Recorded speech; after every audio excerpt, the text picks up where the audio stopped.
Bonjour à tous. Aujourd'hui, on est le jeudi 18 juin 2026 et notre cher ami, notre frère, Andrei Martianov, est avec nous. Bienvenue à nouveau, Andrei. Avec plaisir.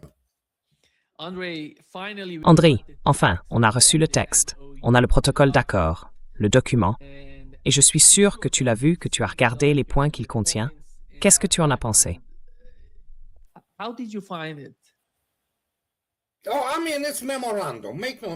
Oh, je veux dire, c'est un mémorandum. Ne vous y trompez pas, les États-Unis ne sont pas capables de respecter un accord. Donc, peu importe ce que vous signez avec eux, parce qu'on le sait bien, surtout avec M. Trump, c'est le maître de sa parole. Il peut la donner, il peut la reprendre, à moins que ce soit évidemment approuvé par le Congrès, ce qui, soyons honnêtes, n'arrivera pas.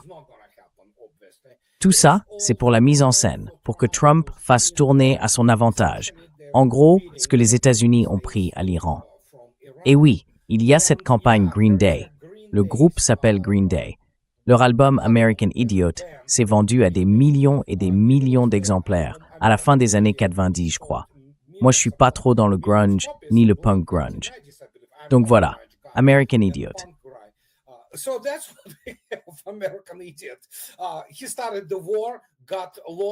Il a déclenché la guerre, il s'y est perdu, il a été vaincu, humilié, et maintenant il essaie de revenir à la situation d'avant. Mais c'est sur un tout autre plan. Parce que l'Iran, et là-dessus je suis d'accord avec la direction iranienne, se trouve aujourd'hui dans une position complètement différente. C'est une puissance originale, une superpuissance régionale, et elle va désormais donner le ton à tous ces États arabes, aux Émirats et à d'autres du même genre. Donc oui, c'est une perte stratégique colossale. Mais ce dont beaucoup éviteront de parler, c'est de la défaite opérationnelle et tactique, parce que l'armée américaine, en réalité, a été humiliée. Et ce n'est pas seulement à cause du régime politique à Washington. Dans ce cas précis, c'était en grande partie une opération de communication, mais aussi une porte de sortie pour Trump.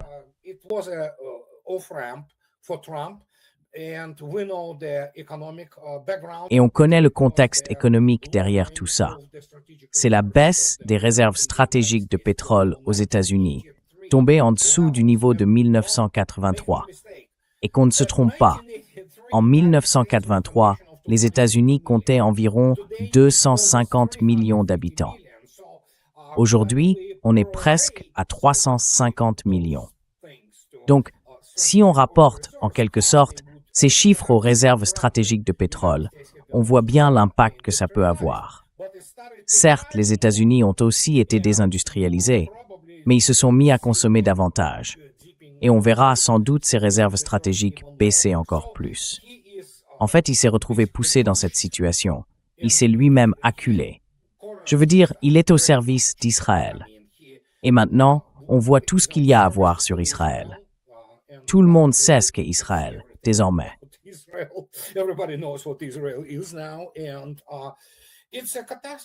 Et c'est une catastrophe pour son administration.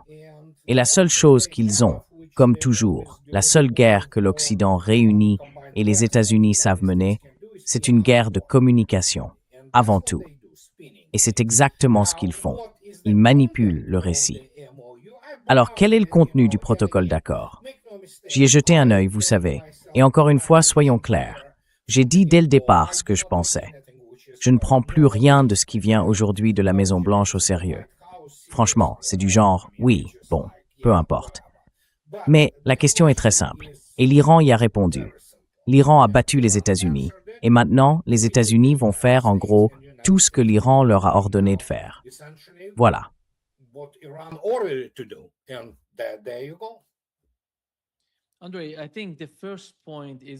Andrei, je pense que le premier point a d'énormes répercussions, aussi bien aux États-Unis qu'en Israël, concernant la manière dont l'Iran et les États-Unis ont d'une certaine façon trouvé un accord pour dire que c'est la fin de la guerre sur tous les fronts. En gros, c'est ce dont il est question dans ce premier point. Ils doivent respecter l'intégrité territoriale et la souveraineté du Liban. Pas de guerre au Liban. Cela veut dire qu'Israël doit se retirer du Liban. C'est tout l'enjeu. C'est pour ça que les Israéliens sont tellement en colère en ce moment qu'ils attaquent dans tous les sens. l'administration Trump. Et il y a quelques instants à peine, J.D. Vance a réagi en critiquant assez durement le gouvernement Netanyahou. Voici ce qu'il a dit.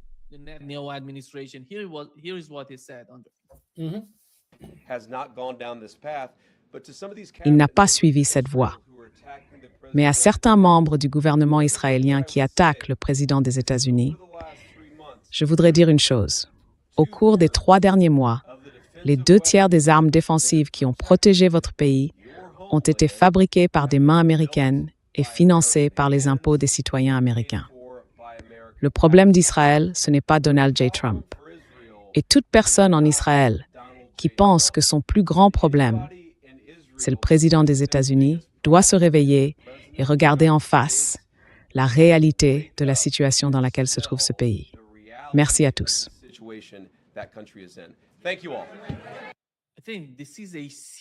Je pense que c'est un geste assez sérieux quand on parle d'Israël, parce qu'Israël attaque violemment Donald Trump et J.D. Vance.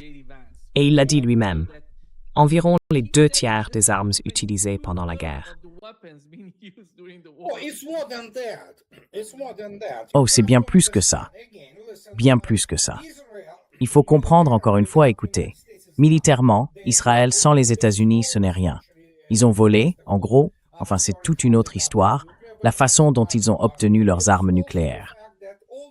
Mais il faut aussi voir que tous ces noms israéliens, comme Hetz ou la Fronde de David et d'autres encore, eh bien ce ne sont pas vraiment des armes ou des systèmes de défense israéliens.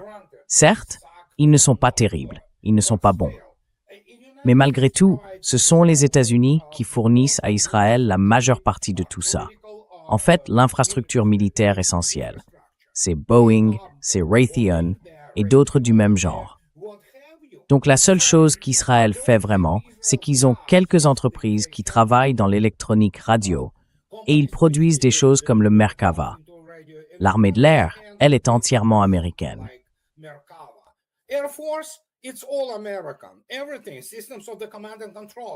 Tous les systèmes de commandement et de contrôle, tout ça, c'est américain. Je veux dire, ce sont les États-Unis qui les fournissent. Encore une fois, je l'ai déjà dit, et c'est vraiment mauvais pour leur défense. Ils leur fournissent les munitions. En réalité, ils assurent aussi un soutien financier à l'Amérique. L'armée israélienne, c'est rien d'autre qu'un ensemble de bataillons punitifs, de formations qui excellent dans les atrocités et le génocide. Militairement, ils ne sont pas bons. Et c'est bien là tout le problème. Et maintenant, on se retrouve avec cette situation où Vance doit tout réinterpréter. Tout ce qui s'est passé et ce qui se passe encore. Surtout après que les États-Unis se sont humiliés eux-mêmes en soutenant ouvertement le régime génocidaire de Netanyahou, qui n'est rien d'autre qu'un groupe de criminels de guerre. Which are war criminals, nothing more than that. So, guess what? We know what happens in terms of the public opinion in the United States, which is the tide is turning. And so they have to go along with this because in the end, it's their power. It's their power base. And the only thing they will have if it continues, and GOP, which most likely will be, they will get thrashed in the midterms if they continue with this. Well, they're all corrupted. They are all on service of Israel. But still, ils sont tous au service d'Israël. Mais malgré tout, le public américain en a ras-le-bol de tout ça. Surtout après ce qu'il voit se passer, vous savez, à Gaza et maintenant au Liban. Et donc oui, la partie sur le Liban est très claire. Que voulez-vous que je dise? L'Iran a obtenu ce qu'il voulait obtenir des États-Unis.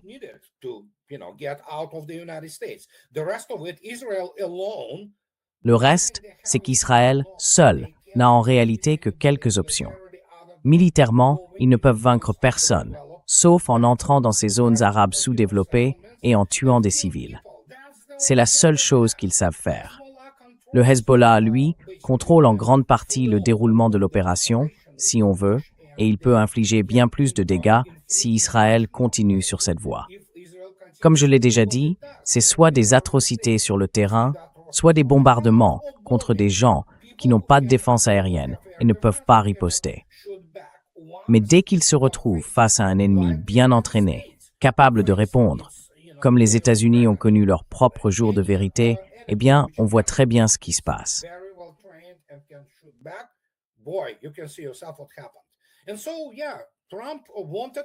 Alors oui, Trump le voulait. Il l'a eu. Et maintenant, il doit se débrouiller pour sortir de toute cette situation en espérant que son parti républicain, qui est avant tout pro-israélien, ne soit pas, disons, complètement écarté du pouvoir. Le problème des États-Unis, évidemment, c'est que peu importe qui on élit toujours une oligarchie. La seule différence, c'est la saveur, pour ainsi dire. Quant aux Israéliens, franchement, qu'ils soient contents ou pas, qui ça intéresse? Ce pays, cette nation, a montré à tout le monde ce qu'elle est vraiment, et le monde l'a bien remarqué. Personne ne les aime. C'est aussi simple que ça, point final, pour le dire gentiment.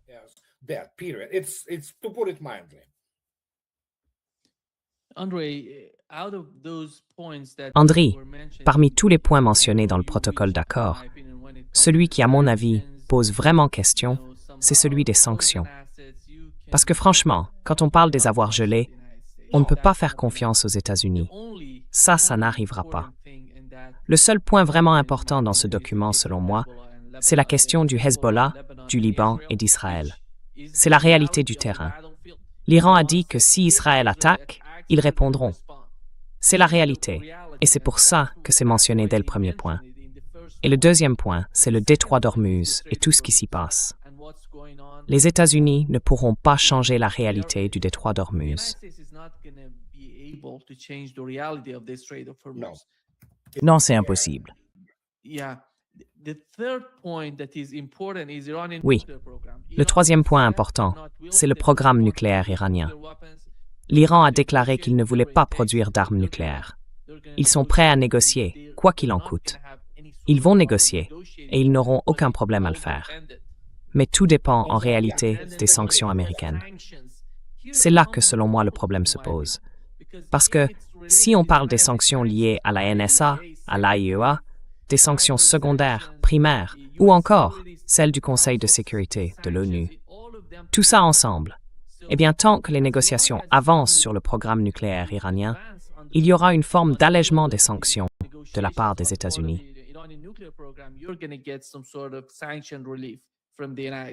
Oui,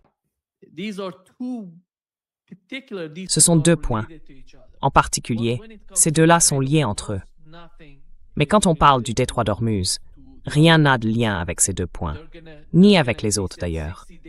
Ils ont dit 60 jours sans péage, et qu'après 60 jours, ils mettraient en place un nouveau mécanisme pour le détroit d'Ormuz. Et quand on regarde le document, on se demande quelle part relève du délire ou du vœu pieux, et quelle part reflète vraiment la réalité de ce qui se passe.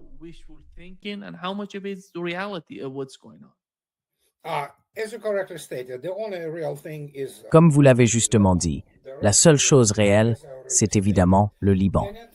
Le reste, comme je l'ai déjà expliqué, c'est tout ce que vous signez avec les États-Unis.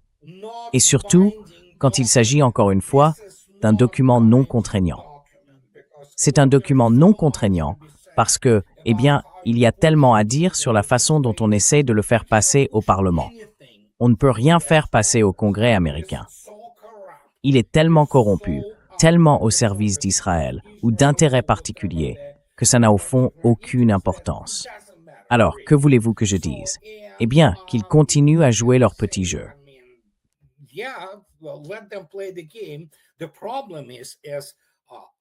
Le problème, comme je le dis, c'est que tout au long de ma carrière, la seule chose qui compte, c'est la situation sur le terrain. Point final. C'est la seule chose qui compte. Le reste, tout ça. Comme Zhou Enlai, le premier ministre chinois en 1954, l'a justement reformulé à partir de la célèbre phrase de Clausewitz, selon laquelle la guerre est la continuation de la politique par d'autres moyens. Eh bien, il a dit, à juste titre, que la diplomatie est la continuation de la guerre par d'autres moyens. Les États-Unis ont perdu la guerre. Point. Et donc, désormais, ils vont être guidés par les circonstances et les conditions que l'Iran leur impose. Quoi qu'on en lise, et encore une fois, ce n'est pas un traité. Ce n'est pas un accord. C'est un mémorandum. Memorandum is really not a binding document. Un mémorandum, c'est pas vraiment un document contraignant. C'est simplement, disons, une déclaration. Disons les choses comme elles sont. C'est l'expression de la réalité du rapport de force dans la région, tout simplement. Alors, on va attendre de voir ce qu'Israël fera vis-à-vis du Liban, parce qu'ils continuent encore à... Enfin, c'est la seule chose qu'ils savent faire. Ils ne savent pas mener une vraie guerre, ils savent bombarder. Donc dans ce cas-là, que voulez-vous que je dise? Difficile à dire. L'Iran a gagné, point. Et il faut s'en servir comme point de référence. Le reste, tous ces mémorandums, ou peu importe comment on les appelle, ce ne sont que des déclarations qui entérinent la réalité sur le terrain. Point final.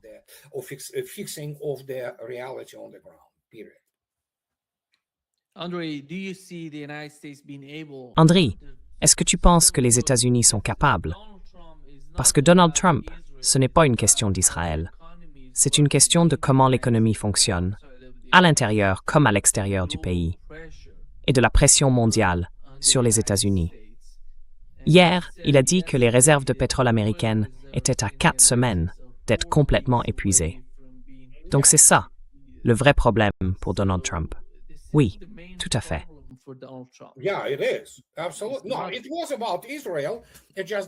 Non, c'était à propos d'Israël.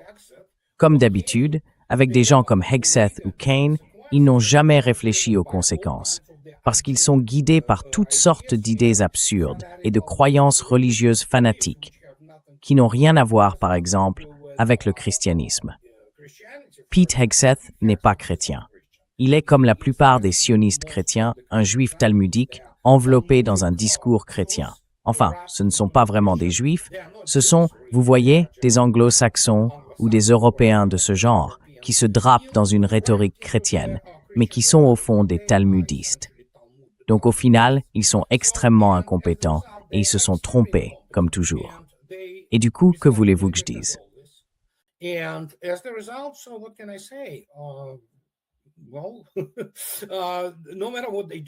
bien, quoi qu'ils fassent, les conséquences économiques de tout ça sont très visibles. Et oui, Trump, il n'avait sans doute pas envie de dire ça. Mais comme il est tellement impulsif et qu'il ne se souvient même plus de ce qu'il disait 2 minutes avant, il a lâché cette bombe du genre « 4 semaines restantes ». Eh bien, ça veut dire que c'est une crise, d'accord? C'est énorme et ce n'est pas facile à surmonter. Ce n'est pas comme si on claquait des doigts et que, hop, tout se réglait d'un coup. Non, il va falloir du temps avant que ce problème soit atténué. Et en gros, oui, les États-Unis, avec seulement 4 semaines de réserve stratégique de pétrole, et à ce moment-là, le détroit d'Ormuz fermé, étaient au bord du gouffre. En clair, une catastrophe économique.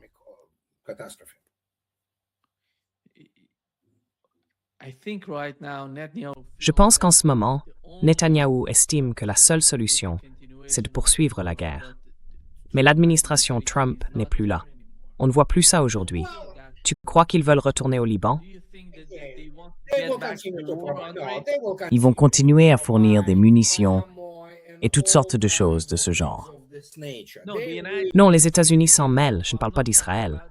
Israël va continuer la guerre contre... Oh non.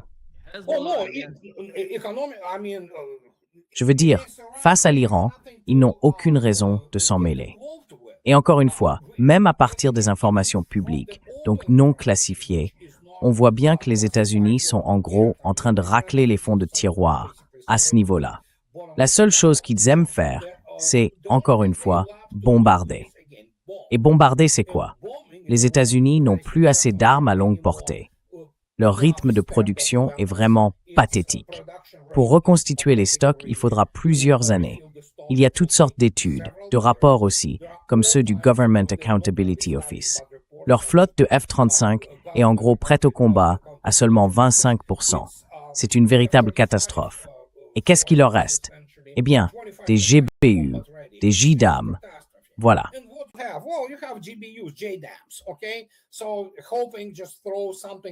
Alors, ils espèrent juste lancer quelque chose sur des cibles iraniennes, en se disant, bon, avec un peu de chance, ça touchera. Mais ils ne peuvent pas pénétrer profondément sur le territoire iranien. Donc voilà, comment voulez-vous vous impliquer là-dedans? Il n'y a pas de force disponible. Les États-Unis n'ont pas les ressources. Et pourtant, beaucoup de gens n'y croyaient pas. Ils pensaient, ah oui, on va refaire, vous savez, la guerre du Golfe version 1.0. Mais est-ce que quelqu'un a vraiment analysé ce que c'était? Parce qu'en réalité, la guerre continuait pendant que le déploiement des forces se poursuivait, pendant plus de 6 mois. Ils croyaient que c'était, allez, 5 jours et c'est fini. Non, pas du tout. Ce n'était pas comme ça. Et là, c'est complètement différent.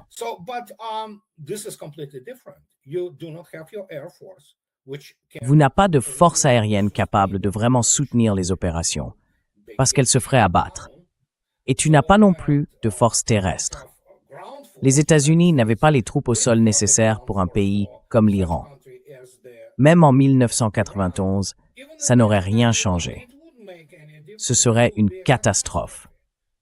Et quand on voit le niveau de planification opérationnelle pour des opérations interarmes qui est extrêmement bas, qu'est-ce que tu veux qu'il se passe? Évidemment qu'ils ne vont pas s'impliquer. Ce serait comme se jeter contre un mur pour se suicider. Il faut être complètement irrationnel ou alors sous contrôle, comme ça a été le cas avec Israël. Mais au fond, le problème, c'est que les États-Unis n'ont tout simplement plus de puissance. Voilà. Et qu'est-ce que je peux dire? Je l'avais prévenu il y a bien longtemps. Et voilà, on y est. Parce qu'au bout du compte, il faut bien qu'il se passe quelque chose. On ne peut pas rester là sans rien faire. Parce que Netanyahou veut la guerre. Donald Trump aussi, apparemment. Et pas seulement à cause de l'économie. Vous savez, les élections de mi-mandat approchent. Et juste après ces élections, il y aura la présidentielle. Et JD.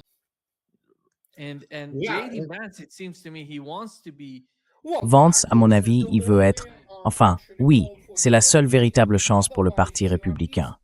Sinon, le parti est complètement corrompu. Enfin, les deux le sont. Les États-Unis n'ont plus vraiment un Congrès américain. C'est devenu une sorte de Knesset 2.0. Mais c'est surtout poussé par les sionistes du Parti républicain. Le GOP fait partie, en gros, du Congrès américain actuel. Et quand je regarde les sionistes, ils se sont vendus à Israël. Ce ne sont pas des gens très intelligents, ce sont des lâches. Vous voyez? Donc oui, les Américains, la majorité d'entre eux, en ont assez de tout ça. Sauf bien sûr, ces fanatiques, c'est, je ne sais pas, plus de 50 millions de soi-disant chrétiens sionistes. Mais la majorité des gens, eux, n'en peuvent plus. Et donc ce qu'on a aujourd'hui, ce sont deux extrêmes.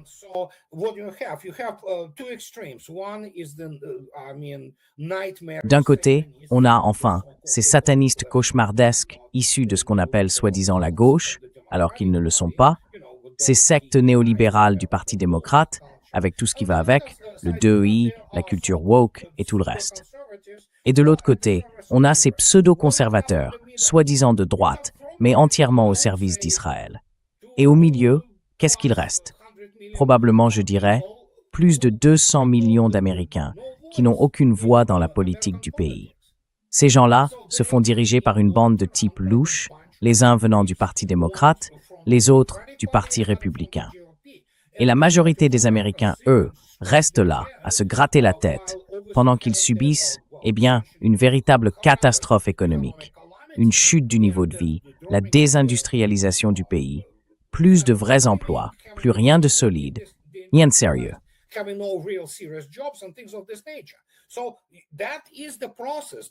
Voilà comment ça fonctionne.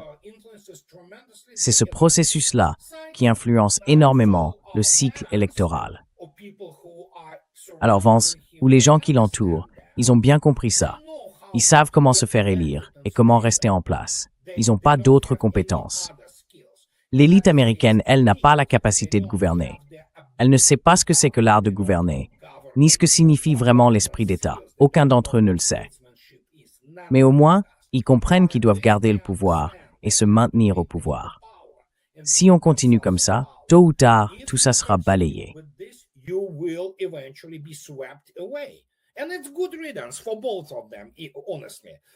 Et franchement, tant mieux pour tous les deux. Mais le point, c'est que pour J.D. Vance, il doit apparaître et sonner comme quelqu'un de raisonnable. Alors comment il fait ça?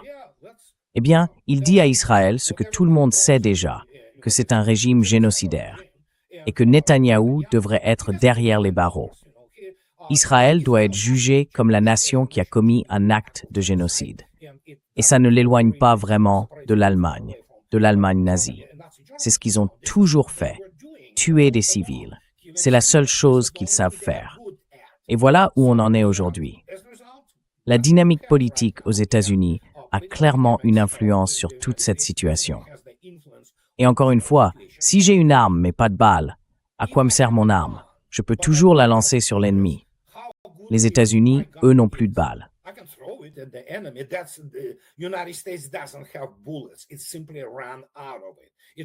Il en a tout simplement manqué. En réalité, il n'en a jamais eu assez dès le départ. Parce que toutes les guerres américaines ont été avant tout des opérations de communication. Après le Vietnam, on a voulu tout repeindre en blanc. Tu vois, comme quand Obama disait « la plus grande force de combat de l'histoire ». C'est pas vrai. Ça ne l'a jamais été. Et donc, voilà la réalité. C'est le mur de briques dans lequel on s'est écrasé à pleine vitesse. Et soudain, on rebondit, on reste sonné, si tu veux, et on doit faire le point. Et la réalité, elle, n'est pas favorable aux États-Unis. Et attention, ça ne veut pas dire que les États-Unis n'ont pas leur force. Ils en ont. Mais tant que les États-Unis ne se débarrasseront pas du parasite qu'est le lobby israélien qui se nourrit du corps politique américain, rien de bon ne viendra pour ce pays. C'est aussi simple que ça.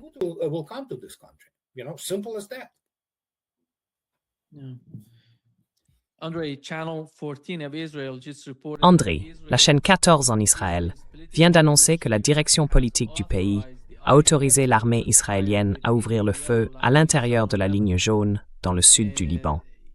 Et juste après, Donald Trump a déclaré qu'il s'attendait à un cessez-le-feu total sur tous les fronts, y compris au Liban, entre le Hezbollah et Israël. Il y a donc une forme d'affrontement en cours. Oui, en fait, on parle encore et encore de la même chose.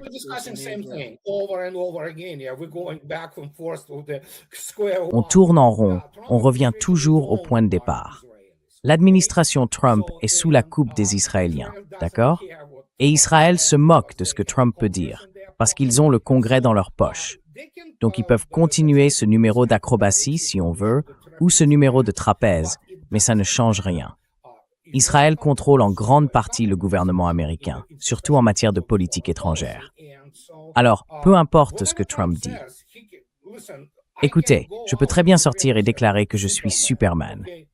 Voilà, je suis Superman. Qu'est-ce que ça change? Rien du tout. Israël continuera à agir ainsi tant que le vrai soutien à Israël ne sera pas coupé. Point final. Plus d'argent, plus d'armes, plus de munitions, plus de soutien politique. Et les États-Unis n'en sont pas encore là, et ils n'y seront pas avant longtemps. Mais les signes sont déjà là.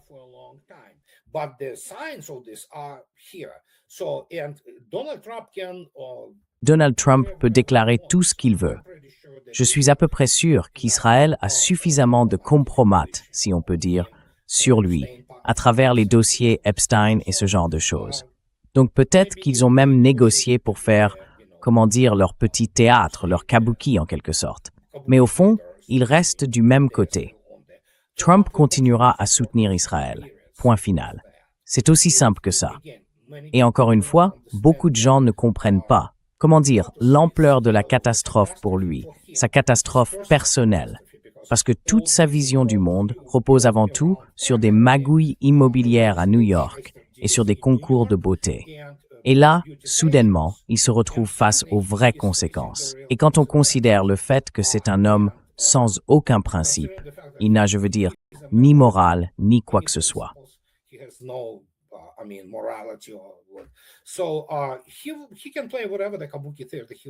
Il peut jouer à tout le théâtre kabuki qu'il veut.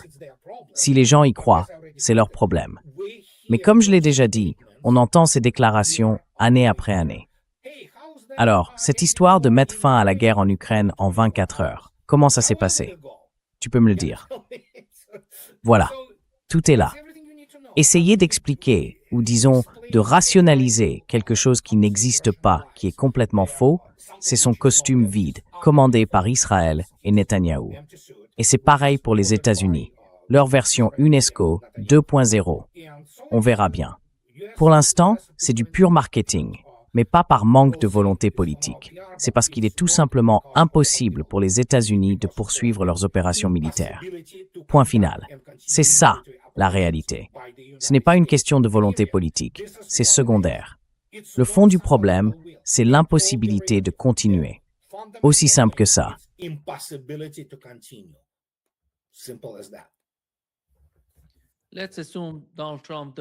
Imaginons que Donald Trump fasse exactement ce que Netanyahou lui demande, qu'il revienne à la guerre et qu'il la relance avec la même intensité que pendant la deuxième phase du conflit. Je parle de la guerre qui a commencé le 28 février de cette année. Combien de temps Donald Trump pourrait-il rester engagé dans une guerre de ce type?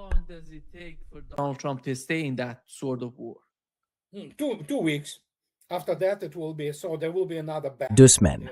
Après ça, il y aura une autre série de F-15 et de F-35 abattus. Ils continueront à lancer leur JDAM. Leur portée, c'est environ 70 km. Et c'est tout. C'est pour ça qu'ils doivent s'approcher très près des frontières de l'Iran pour frapper plus en profondeur.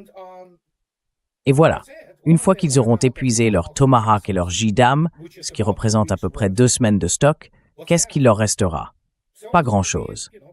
Ce sera juste, disons, des piqûres d'épingle. Bon, ils pourront toujours faire quelques opérations de communication dans l'océan Indien. Hein. Mais ensuite, le détroit d'Ormuz sera immédiatement refermé. Et évidemment, le détroit de Bab el-Mandeb sera aussi bloqué par les Houthis. Et voilà, c'est comme ça que ça se terminera. Il n'a rien. Il n'a aucune carte à jouer. 2 semaines. L'Iran a déjà enduré bien plus que ça, et il a tenu bon.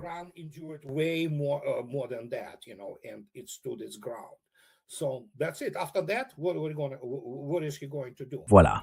Et après ça, qu'est-ce qu'il compte faire? Rétablir la conscription. Monter quoi? Une armée d'1 million de personnes. Les États-Unis ne peuvent pas soutenir une telle force.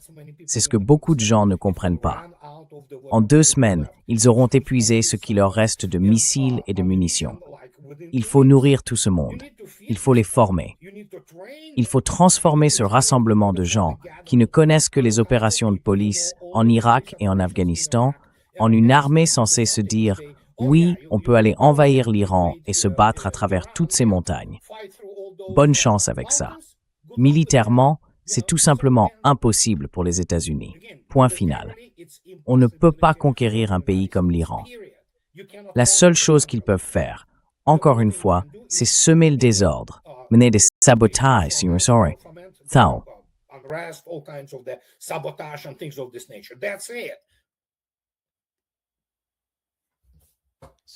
En gros, ce qu'Israël demande, c'est que les États-Unis se suicident complètement.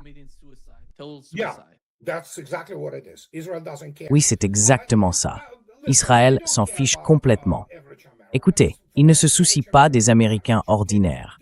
Pour eux, les Américains moyens, c'est de la racaille, d'accord? C'est leur État religieux fanatique qui, encore une fois, comme je l'ai déjà dit, a commis des atrocités qui, si on les rapporte à l'échelle, sont à peu près comparables à ce qu'a fait l'Allemagne nazie. En gros, ils ont rasé Gaza, tué des dizaines de milliers de civils sous un prétexte. Ils continuent de tuer des enfants, des femmes. C'est ce qu'ils savent faire. Ils ne savent pas faire la guerre. Ils ne savent pas ce qu'est une vraie guerre. Et surtout, ils pensaient être une grande puissance high-tech, ce qu'ils ne sont pas.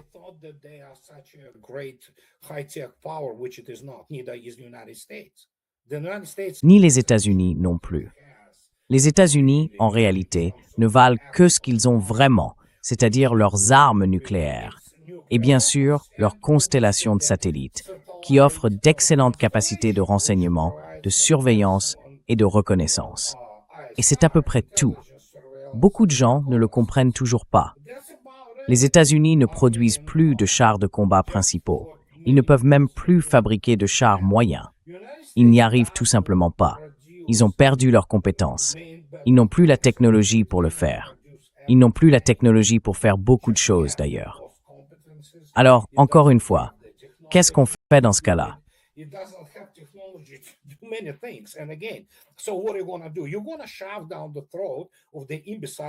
Vous allez forcer les imbéciles d'Europe et d'Israël à avaler des F-35, dont à peine un quart sont réellement capables de combattre.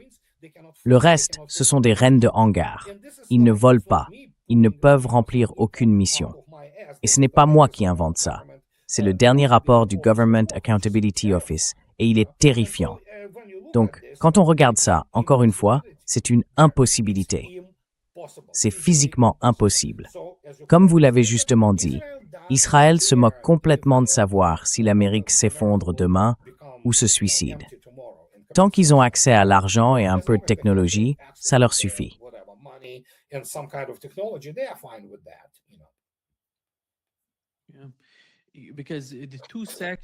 Oui, parce que les deux sections, l'une c'est la section 224 et l'autre, Tom Collins a proposé la 622. En gros, ils veulent, tu vois, fusionner les deux branches militaires, les deux services de renseignement, tout regrouper. Je ne vois pas trop pourquoi c'est nécessaire. Parce qu'ils ont déjà tout ça.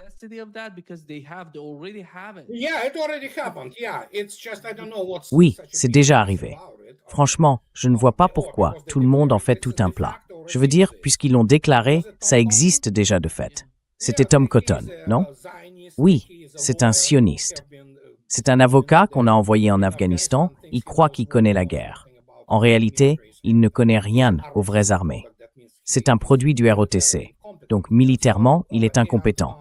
Et ce n'est pas un héros, loin de là. Mais oui, c'est bien lui, il s'est vendu, tu vois, il touche de l'argent des Israéliens. Voilà ce qu'est le Parti républicain. Le Parti israélien, c'est le parti des sionistes, tout simplement. Que veux-tu que je te dise?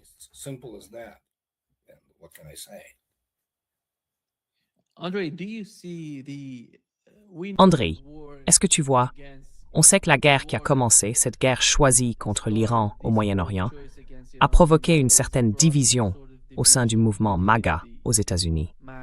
Et avec la nouvelle, disons que Donald Trump continue avec cette même attitude.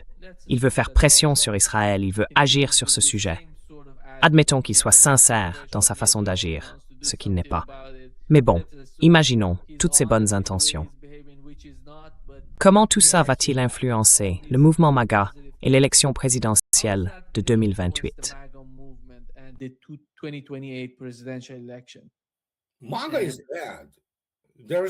Le mouvement MAGA, c'est mauvais. En réalité, il n'y a pas de vrai MAGA. Ce mouvement a été récupéré, encore une fois, par les sionistes. Rappelez-vous qui étaient les gens de MAGA. Le gros du mouvement, à la base, ce sont les mêmes qu'avant, des chrétiens sionistes. Mais ils ne sont pas vraiment chrétiens. Ce sont des sionistes américains.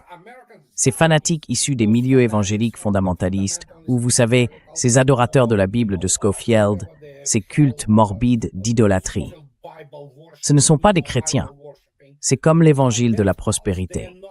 Ce ne sont pas des chrétiens, d'accord? C'est une perversion du christianisme, de la tradition chrétienne, sur le plan culturel, théologique et tout le reste. En réalité, ce sont des Israélites.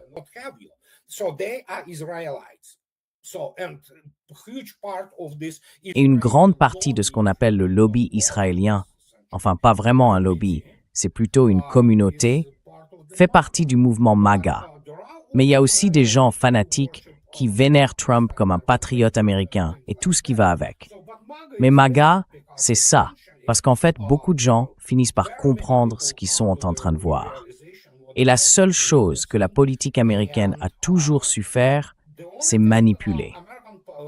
C'est tout ce qu'ils savent faire. Les médias américains, eux, sont parmi les plus ignobles, les plus... Enfin, vous voyez ce que je veux dire. Ils n'ont pas de morale. Ils ne comprennent pas la différence entre le bien et le mal. Et encore une fois, comme je l'ai déjà dit à plusieurs reprises, beaucoup d'entre eux sont aujourd'hui des criminels de guerre. Oui, des criminels de guerre.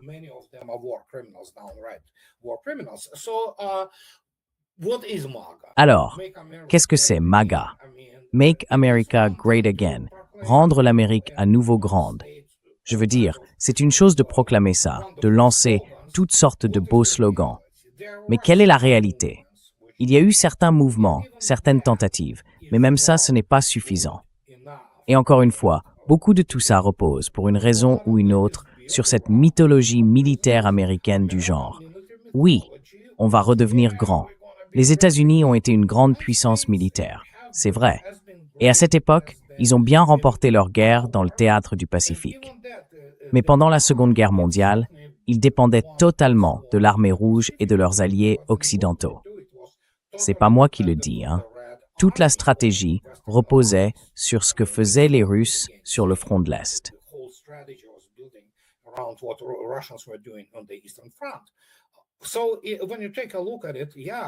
Alors, quand on regarde les choses, oui, montrez-moi les résultats. Quel est le bilan militaire? Défaite après défaite, encore et encore. Et on nous dit, ah oui, ce n'est pas à cause de nous, c'est à cause de la politique. Non, c'est parce que l'armée, en réalité, reflète la nation à bien des égards. C'est une composante du pouvoir, fondamentalement politique. Et les États-Unis, sur ce plan-là, ne sont pas impressionnants. En matière d'image, d'accord, il y a Hollywood. Il y aura sans doute un Top Gun 3, 5 ou 7. Ils relanceront encore cette franchise et diffuseront cette propagande de guerre. Mais la réalité, elle, a déjà été démontrée depuis 2022. Oui les gars, apprenez à fabriquer de bonnes armes et apprenez à vous battre.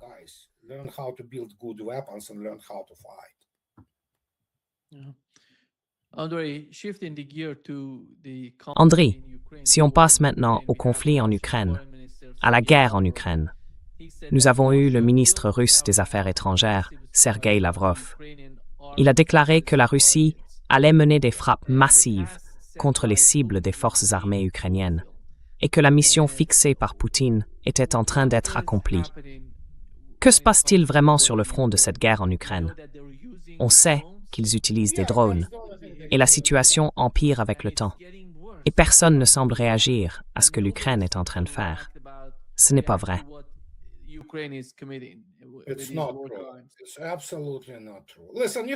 Ce n'est absolument pas vrai. Écoutez, il faut comprendre une chose. Si vous prenez des foyers moyens, des gens ordinaires dans ces foyers, certains sont, analystes financiers, la femme travaille dans un hôpital, les enfants vont à l'école, ce genre de choses, eh bien, ils ne comprendront pas ce qu'ils voient. Parce que, évidemment, comme je l'ai déjà dit, la situation ne s'aggrave pas. C'est en gros ce qui se passait déjà depuis le début. Et la seule différence, c'est qu'il y a maintenant des drones. La raison pour laquelle on a cette impression, c'est que, encore une fois, il faut bien comprendre. Si vous montrez à ces gens des explosions, du feu, forcément, ça les impressionne. Parce que ce sont des civils, pas des militaires professionnels. Et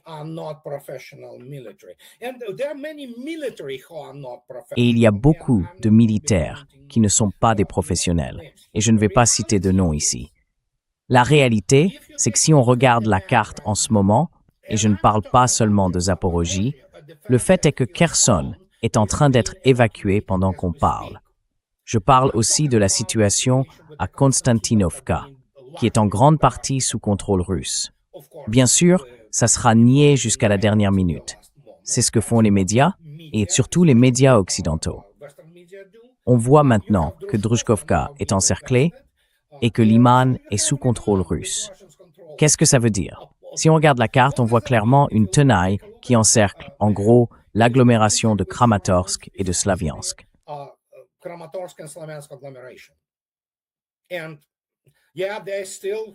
Oui, il y a encore des fanatiques là-bas, mais eux aussi seront éliminés. Et ça veut dire quoi?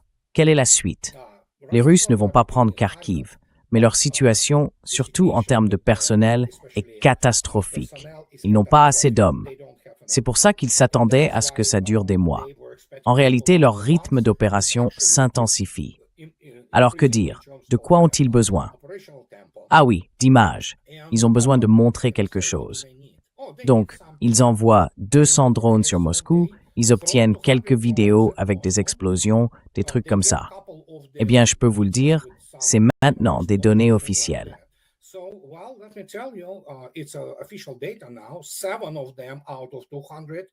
7 d'entre eux sur 200 ont réussi à passer. On appelle ça des fuites ou des leakers. Donc, sur 200, qu'est-ce qu'on a? 193 abattus. Ça veut dire une efficacité de 96,5% de leur défense aérienne. Mais oui, de temps en temps, il y en a qui passent. Ils touchent certaines cibles. Par exemple, même un missile de défense aérienne, quand il frappe, et il y a plein de vidéos qui circulent, quand il frappe un drone, il tombe au sol en flammes. C'est normal. Ensuite, ça explose et on se dit « Oh mon Dieu !» En réalité, il ne s'est rien passé, sauf que c'est exactement ce qu'ils font. C'est ce que fait l'OTAN.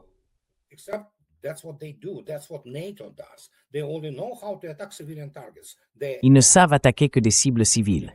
Ils ont frappé, tu vois, un bus avec des enfants, il y a 2 jours. Devine quoi? Ils ont attaqué ce bus dans l'oblast de Briansk. Ils visent des immeubles d'habitation. C'est ça, l'OTAN. Ce sont des lâches. C'est la seule chose qu'ils savent faire. Et ils ont un besoin urgent d'impressionner ces crétins d'Europe. Parce qu'en Europe, il n'y a plus de gens normaux parmi les élites, si on peut dire. Ils les élisent sans arrêt.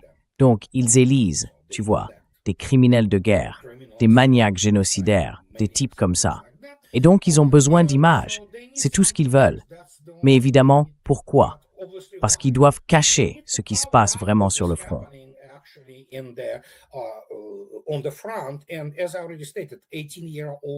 Comme je l'ai déjà dit, les jeunes de 18 ans, en gros, ils y sont. Et maintenant, on nous dit que plus de la moitié, ou la moitié, des forces armées ukrainiennes seront des volontaires venus de l'étranger. Vraiment? Donc ils mobilisent les femmes, mobilisation obligatoire des femmes dans l'oblast de Kharkiv. Plusieurs villes et villages de cette région sont aussi sous évacuation obligatoire. Alors oui, il faut bien qu'ils couvrent tout ça avec des choses spectaculaires pour impressionner un public crédule qui, désolé de le dire, ne comprend pas grand-chose à ce qu'il voit. Il ne saurait même pas l'interpréter. Mais bon, oui, bien sûr, Moscou brûle. Oui, il y a 2 ou 3 trucs qui brûlent là-bas. Oui.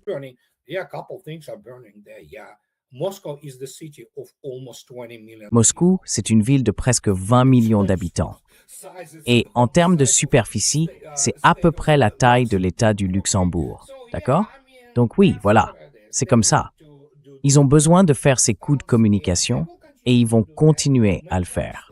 Ne vous y trompez pas, de temps en temps, ils auront de la chance et toucheront quelque chose, comme un dépôt de pétrole par exemple. Ça prendra feu, on éteindra l'incendie et les raffineries continueront de fonctionner normalement. Donc oui, c'est difficile à expliquer aux gens parce que la plupart ne sont pas, soyons honnêtes. Combien de personnes réfléchissent vraiment de façon rationnelle? Et encore moins, combien sont des penseurs rationnels dans le domaine militaire?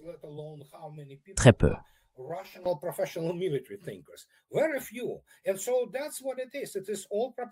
Voilà, c'est ça. Tout ça, c'est de la propagande. C'est la seule forme de guerre que l'Occident réuni peut encore mener, surtout l'Europe, qui est en grande partie désindustrialisée. Ils font des déclarations grandioses, mais c'est trop tard. Ils ont aussi couvert certaines choses, si on regarde par exemple quand des Pakistanais violaient des jeunes filles anglaises blanches à Rotherham. Et puis, tout à coup, ces affaires ont éclaté, ce qui est une catastrophe pour la civilisation européenne qui est en train de mourir. Oui, elle se décompose. Et dans ces derniers instants, elle va se débattre, faire des crises, essayer de fabriquer une image. Et beaucoup de gens vont y croire. Eh bien, qu'ils le fassent. Qu'est-ce que vous voulez que je dise? Voilà.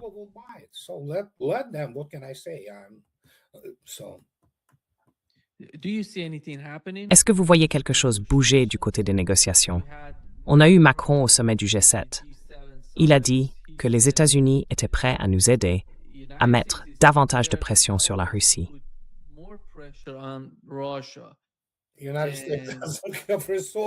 Les États-Unis n'ont plus les moyens de faire quoi que ce soit. Je veux dire, il faut comprendre qui sont Macron, Merz ou Starmer. Ce sont en gros des criminels. Bon, les Français adorent toutes sortes de bizarreries et de déviances. De toute façon, leur nation est déjà fichue. Donc oui, voilà le genre de personnes dont on parle et ils veulent rester au pouvoir, parce que sinon, beaucoup d'entre eux finiraient derrière les barreaux. Les Britanniques, eux, ont beaucoup appris sur leur propre peuple et sur leur pays, surtout après la publication du rapport. En gros, des centaines de milliers de jeunes filles britanniques blanches issues de la classe ouvrière ont été violées par des gangs pakistanais et le gouvernement britannique a étouffé l'affaire. Incroyable. Mais encore une fois, ils adorent les pédophiles. la BBC et tout ça, c'est ce qu'ils sont, tout simplement.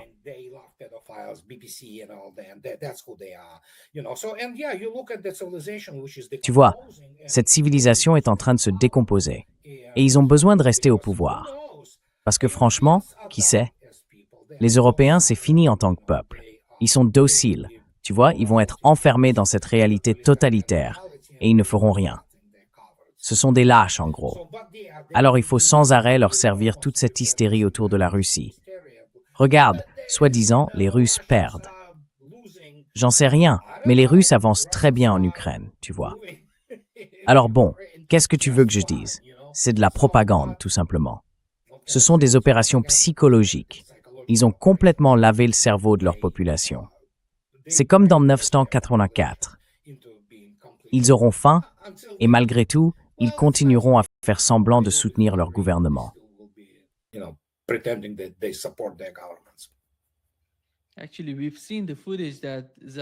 En fait, on a vu les images où Zelensky arrive et Donald Trump l'ignore complètement.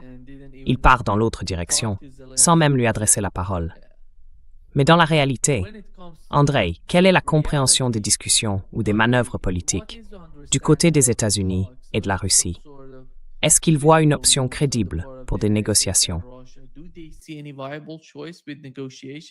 Non, Non, c'est complètement n'importe quoi. C'est juste pour faire semblant de continuer les négociations, ou peu importe comment ils appellent ça. Beaucoup de gens ne comprennent toujours pas. Les États-Unis n'ont plus de diplomatie au sens fonctionnel du terme. L'art de gouverner, ça n'existe plus. Personne ne négocie. Regardez ce gamin de plage avec un diplôme de droit, Marco Rubio. Il est à la fois, soi-disant, secrétaire d'État et conseiller à la sécurité nationale. Qu'est-ce qu'il connaît à tout ça? Rien du tout. C'est un gamin de plage élu sur le ticket de Myriam Adelson au Sénat. Voilà, tout simplement.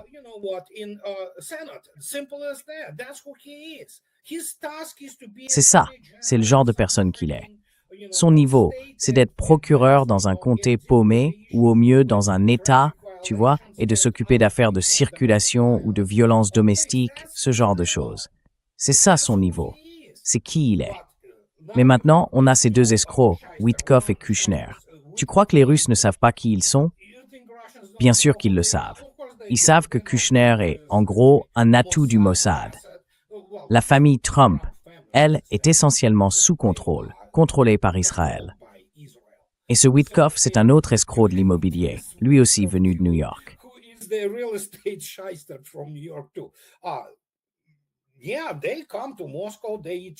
Oui, ils viennent à Moscou, ils mangent des tchiboureks, on leur propose un petit programme de divertissement, on les emmène au ballet ou je ne sais où. Et là, M. Dmitriev s'assoit avec eux et leur dit « Ah oui, imaginez, ce serait formidable de faire ceci ou cela. Oui, ce serait formidable. Alors faisons ça, disons, au XXIe siècle. Bien sûr, faisons-le. » Mais il n'en sort rien de concret. Les Russes comprennent très bien ce que sont les États-Unis, dans quel état ils se trouvent, et qui est Donald Trump. Et franchement, si quelqu'un se fait encore des illusions à ce sujet, je lui vends un pont. Il ferait mieux d'apprendre comment fonctionnent les vrais gouvernements, ceux qui sont efficaces, bien organisés, comme la Russie.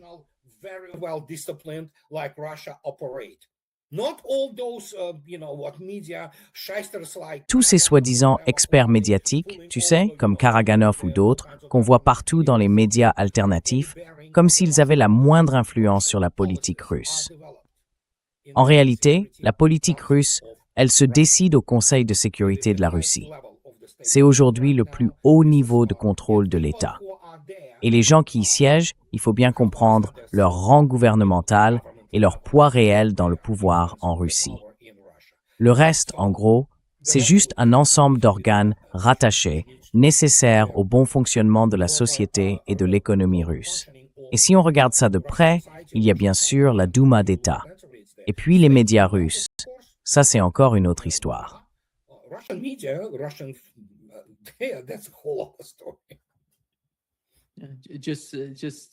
Je précise simplement que la position de l'Iran reste la même. D'après ce que j'ai compris, juste avant qu'on entre en direct, Andrei, il y a eu une nouvelle déclaration du dirigeant iranien.